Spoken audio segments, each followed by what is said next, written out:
Today I'm going to show you how you can perform reverse Google image search on Thomson Tablet TOI 30p.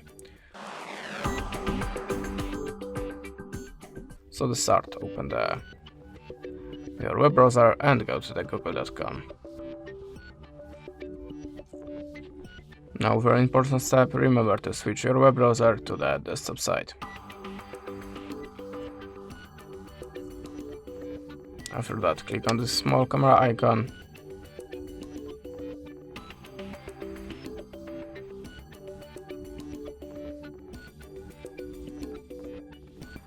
and choose Upload a file. Allow permissions of files and choose the photo that you want to search on Google. Now click on the Done and hold process start automatically, and we are looking for similar the same image in the Google Picture database. That's it. Thanks for watching. Leave us a like or a comment, and goodbye.